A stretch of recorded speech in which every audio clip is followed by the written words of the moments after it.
So John, shall we try and predict anything? Yeah, I've got a prediction for you. A very important prediction. Oh, yeah. That on Monday, macOS Monterey is going to be released, and on Tuesday, all new MacBook Pros are going to start to be available, both in stores and to customers by delivery. Those are my predictions. Yeah. Oh, yeah? They sound like pretty solid predictions. You would know. I mean, you're the guy who writes the Mac stories. I'm the Mac in the stories. And, these things came to me in a bit of a vision. It was a vision of Tim Cook standing alone in the middle of a field, surrounded by dry grass and trees in the distance. And, I wasn't sure what it was. At first, I thought it was one of those public service announcements about, don't throw your cigarettes on the ground. You might start a forest fire. But in fact, it was an Apple event, and it was Tim Cook in the middle of the field. Do you know? Let me tell you something, Rob, that on Upgrade, I believe it was, that either Jason or Mike made a crack about how Apple needs to get a better lawnmower or something like that, or something about the long grass. Mm-hmm. And somebody on Twitter mansplained them about how that was good for the ecosystem and good for the environment, right? And that it shows that Apple is sustainable.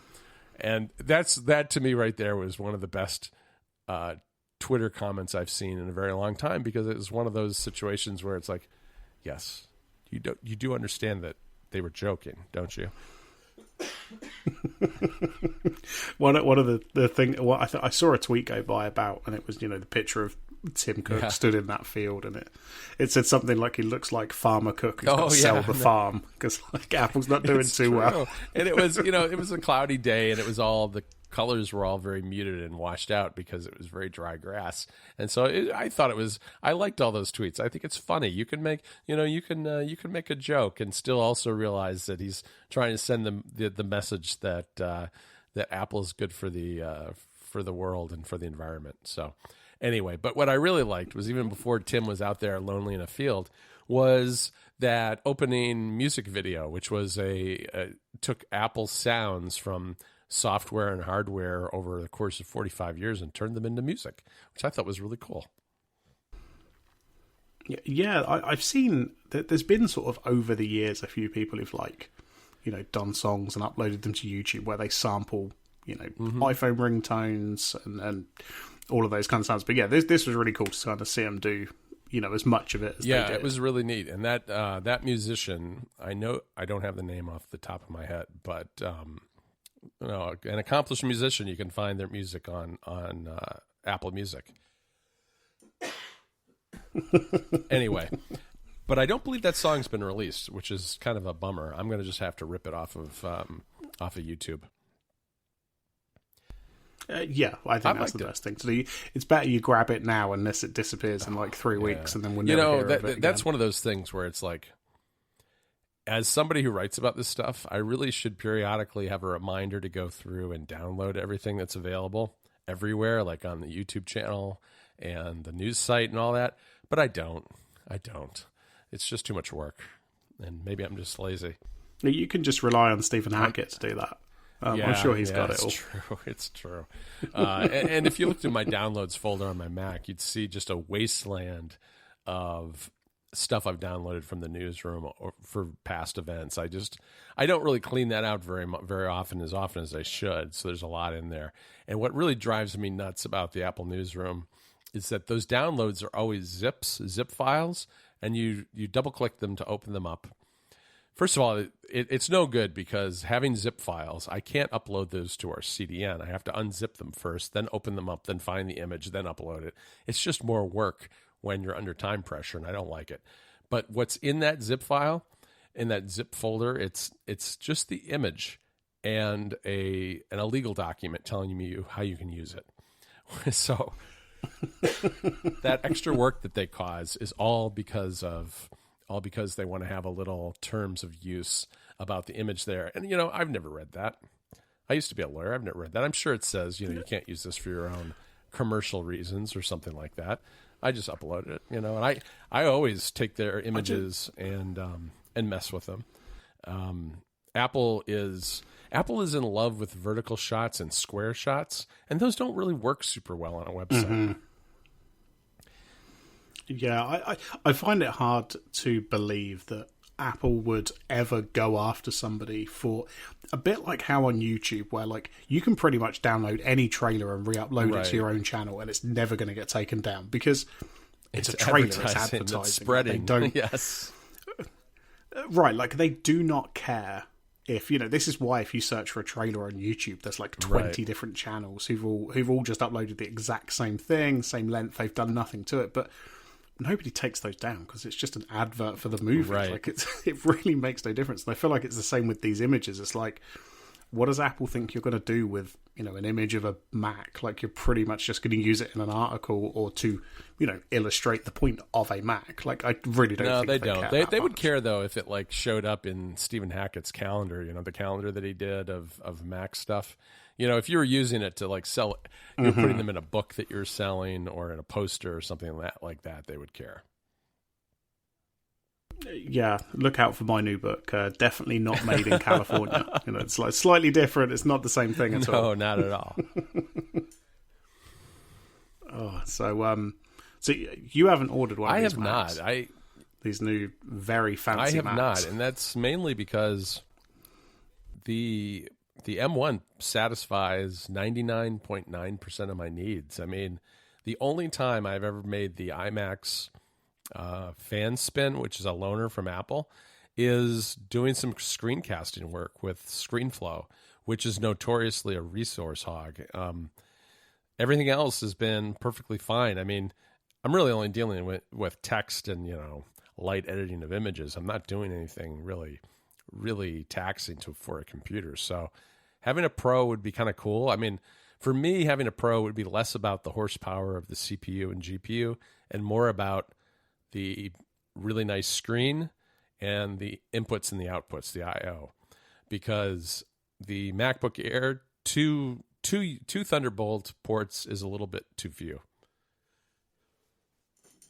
Yeah, I completely agree. I mean, I get why people are excited HDMI is back. I don't really care about that personally because I just, I have endless amount of, I have so many USB-C cables and not just dongles either. Like at this point I have, USB-C to HDMI to DVI, all of these different cables and stuff. Because how long have we been dealing with this now? Like 5 years, something like that.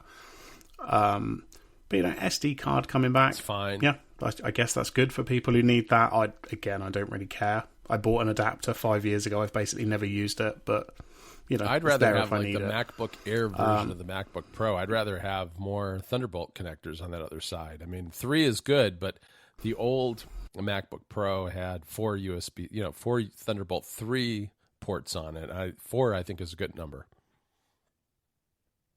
Yeah, I completely agree. I mean, again, this is not the kind of thing I worry about because I don't take my laptop I mean, I do. I take it to the office, but it's literally, it goes in a bag and then it gets plugged into a setup, which is basically identical to what I have at home anyway.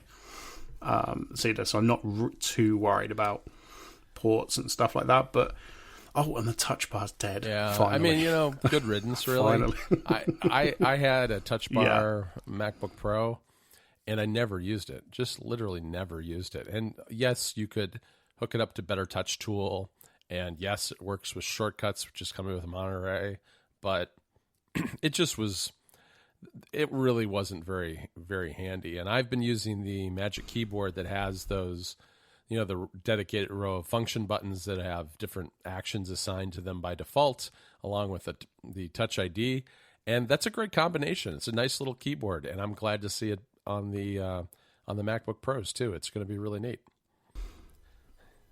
Yeah, I think literally the only thing I use the touch bar for is in Safari it always has a picture-in-picture button.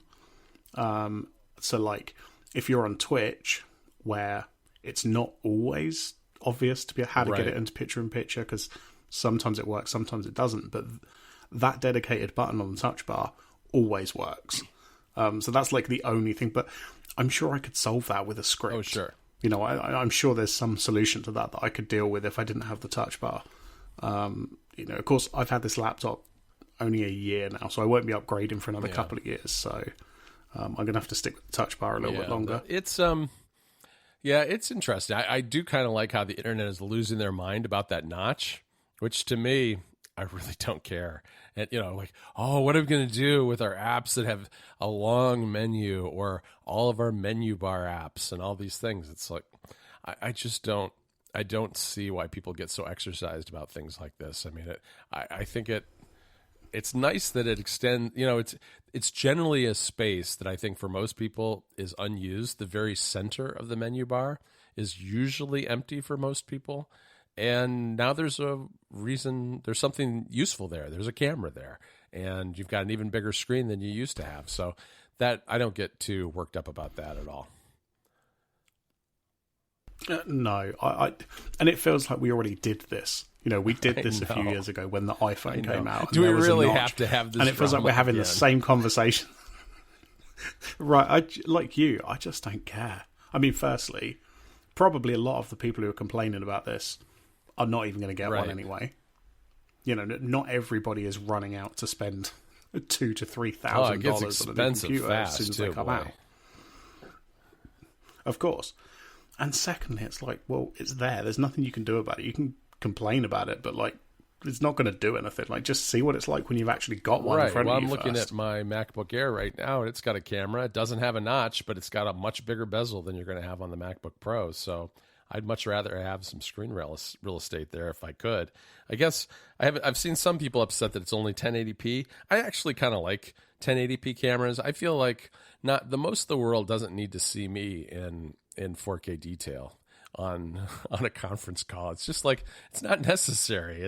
It can be quite unflattering at times too. You don't need that amount of detail about everyone you're looking at. Maybe if you're a YouTuber, it makes a difference. But if you're on Zoom, 1080 is totally fine. Yeah, I mean, honestly, the only reason that I have an external webcam is because the sort of the low light stuff in the MacBook camera is just not great. That's the only reason. I don't really care how high resolution I am. How big am I ever honestly going to be on anyone's screen at any one time? I know there's those people that go full screen on a conference call, but I do not do that. I just have people in a window, and it's maybe half the screen at most. So it's it's really not that much of a problem. The new Macs do have new image signal processors that, despite the lower resolution of the cameras, do a better job with lower light. It's noticeable. Over the summer, I was testing FaceTime with Federico, and that's available on the web now too. And when he was using it on the web, it doesn't have access to the image signal processor, and his image got noticeably darker than when he was using it on the Mac itself. So there is a big difference there. But yeah, I don't know. I don't get too worried about the notch. They're great computers. What I want is a bigger iMac or a Mac Mini, a powerful Mac Mini with more ports and a nice display. And I didn't get any of that. So, I've already got a MacBook Air. I don't really need another laptop. The Air is totally fine for me.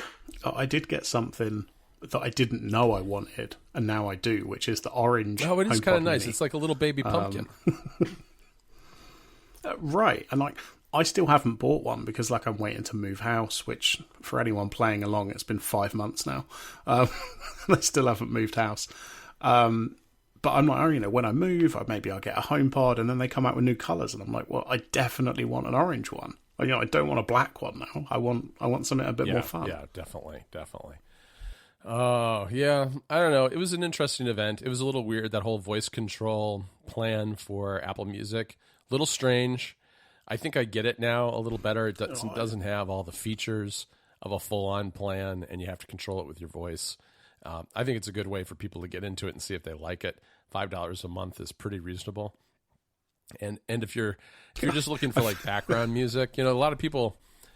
The problem, I think, a lot of times, I'm exposed to people who are very nerdy about everything on all levels, reading Mac stories, and those are people who manage and curate their libraries and care a lot about things like the artwork. And a lot of people just want to have a little box and tell it to play music that they like. And this is going to be perfect for that. So I think it's It's a smart move on Apple's part. I can't help but think that it's more of a game than anything else. Like, oh, yeah, you can give us $5, and then you can try and get Siri to play what you want. Because, like, no, don't get me wrong, like, it is fine most of the time, but I feel like the problem is if you get, like, an album that's named the same as the band, it'll almost always play just like, oh, here's a random playlist of, you know, that band's songs, which is not the end of the world, but it's maybe not what you want. Or you get, like, I had it recently, there's 2 songs by Simple Plan, and one's called Perfect, and one's called, like, Perfectly Perfect, or something, like 2 completely separate songs. It was impossible for me to get the Echo or Siri, because I tried it on Siri, because I thought, well, the Echo can't do it, let's see if Siri. Couldn't get either of them to play one version of the song. Like, they would only ever play this other total version. You know, and I'm sure, like, if it offers alternatives and stuff, it'll be fine. But, like, I feel a little bit anxious about anybody just trying to use Siri only to control this stuff, because it just stresses me out too much. Yeah. No, I hear you. It's not for me either, but I think it's going to be interesting to see how it works out. And I suppose maybe I should test that too. This is a perennial problem, Rob, with, like, especially with the Mac and moving to M1, is I feel like I should test all these computers. And if I'm not getting review units, like I don't think I'm going to get for the MacBook Pro, although I don't know entirely for sure yet, it gets expensive very fast. Because as you said, these computers start, the one on the M1 Pro starts at $2,000, and the M1 Max starts at $2,500. But you're probably going to spend, like most things Apple, you'll probably upgrade a thing or two on that and end up spending more. Like, I was pricing them out, and I was definitely with no trouble at all, I crossed $3,000 very easily. Oh, absolutely. I was kind of fascinated, though, because obviously I only got this laptop a year ago, and this is, like, you know, top of the line 16-inch. And I compared it to, you know, essentially what I would upgrade on the new 16-inch with the Max and stuff. And I was amazed that it was only about £200 difference between what I paid for this and these new ones. So, like, maybe Apple have realised they can't keep putting the prices up forever. Like, they have done. Somewhere. I mean, that is a very good point. They have done a pretty good job of making these machines, and this goes for the Air too. I mean, making them comparable in price, or in some cases a little bit less expensive, or I guess I should say not less expensive, but a better value overall, because you're obviously getting a much faster machine with something comparable, but you're not spending a lot more money. So that is good. It's just that the Pro models are expensive to begin with. And so at the moment, I'm not. This is the year of me skipping hardware. I'm trying to skinny down all the stuff that I've got. I'm getting rid of my iPad Air, giving that to one of my kids. I'll just have the iPad Pro and a Mini, which, you know, just two iPads. You're going to be all right. 3 iPads. I actually have my 2018 iPad Pro too, because it has a huge dent in the back, which makes it worthless to trade in, but it works just fine. So I've got that. And I don't need so many Macs in my life. I really only need, I guess I would like to have a nice desktop Mac and a laptop, but one is enough. But 2 is handy, because I just finished getting the Mac OS Monterey review finished, and I really do need a dedicated Mac for that in the summer, so that I don't ruin my life, you know, ruin a machine and lose data and all that stuff. So this year I was very fortunate, because the M1 Max iMacs came out, and I got one from Apple to review, and I did, and then I begged them to let me keep it for the summer, and they said yes, because I just wanted to use it to test Monterey, and that's what I've been doing. But that goes back pretty soon. So anyway, that's where things stand. I'm a little tired at this point. I've been doing a lot of writing lately. Yeah, definitely. Well, this is quite a funny, like, last episode, I think it was, we were talking about the rumours of this Grand Theft Auto remastered trilogy thing. And then I think it was the day after I texted you and said, oh yeah, they just announced it. We don't have really any details except a few more leaks, but they've said, like, you know, Rockstar themselves said, oh, there's some upgraded textures and we've updated the controls, and that's all they really said. I believe the announcement's coming in a couple of days on Friday, because that will be 20 years since GTA 3 came out. But since then, there's been other rumors that like the control update or the update to the controls is moving it to more what like GTA 5 has. You know, more modern controls where you're not holding X to accelerate, where they use the triggers and stuff like that.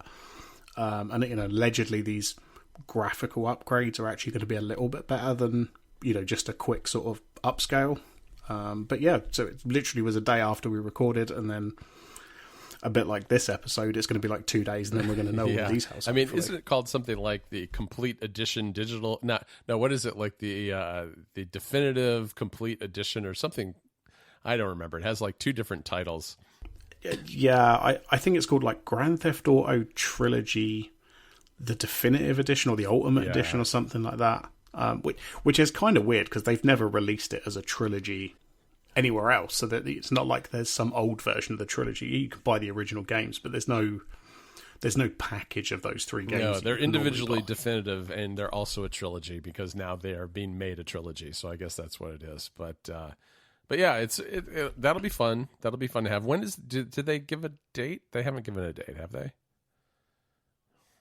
No, I think they said like, I can't remember if they just said later this year. So it is this year, and there's been a few leaks that suggest it might be like the end of November or the beginning of December, which would make sense, especially if they're going to do a physical version. Right. Because, you know, you want those out before Christmas. So that people can they'll buy definitely do physical version, I think, with all kinds of special editions. You can spend, you know, $200 and get all the steel book and all that stuff. I hope so. I know. That's also what I know. want. You love that stuff. Because I'm one. I'm one of those suckers. I buy that all falls my for games that. digitally now. The only game I have that I play regularly that's physical is Breath of the Wild, which I still have on a cartridge. And I did just get the Switch. Oh, I did get my Switch OLED. Rob, it came. I don't think I told you. Oh, I did tell you, but it was delayed a week. Walmart, basically. I was pretty upset with Walmart because they like took my order in July and said it would be delivered on day 1. And then day 1 came and went with no update whatsoever on their website. And a day or 2 later, it said delayed. And it was like, well, yeah, no kidding, it's delayed. And then all of a sudden it showed up a week later, which is fine. I was too busy to really play it anyway. But that Switch has Breath of the Wild permanently in its cartridge slot, and then everything else is downloaded basically. And so it's essentially like you have it digitally anyway, because you're never without it, so it doesn't really matter. We do have some other physical Switch games, but none of them are. A lot of them were some of those very early ones. I don't think any of them are particularly good ones, except for I think we might have Mario Odyssey physically, which is also a good one, but right. Because I think you bought like a 1-2 Switch, didn't you? Never played that again. Yeah. No. The punching game. I have that one. Yeah. I don't know. There are a few they're okay. I mean, but they're not games that I play nearly as regularly as some of the other things. And those were all. Boy, it took a long time to download these, Rob. Boy. Yeah, I bet Nintendo servers. No, they aren't, quick. and it's like, well, now they have Ethernet on this dock, and it's like, well, does it matter? I mean, you can't. It's not like you can download the games particularly fast anyway. It's the same problem on the PS5. You know, because I didn't realize in Deathloop there's an option to turn off the online invasion thing. So I just turned the internet off of the PS5.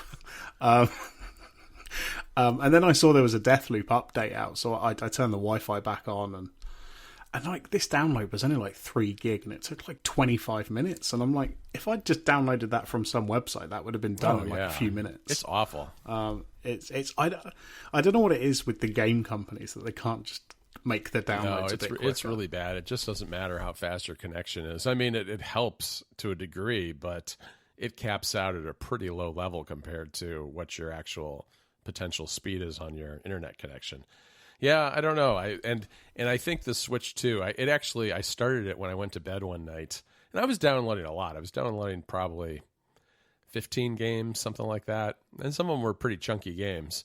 I filled up a 128 gig SD card, micro SD card with them, and when I got up in the morning, there were still 4 or 5 games that weren't finished, and I think it was because the Switch, after it went into sleep mode, at some point it just kind of gave up and stopped downloading over the internet. So then I would wake it up, let it go for a while, come back, wake it up. It ended up being one of those situations where I had to keep waking it up to get it to finish up relatively quickly instead of waiting a whole day. Yeah, definitely. Wow. Okay. Well, we'll maybe be back in a couple of weeks. I might be moving house. Yes. So who knows? I may not have internet. If I do, we'll record. If I don't, then we'll just wait until I've got internet again. Sounds like a plan. Okay. Cool. I'll speak to you soon.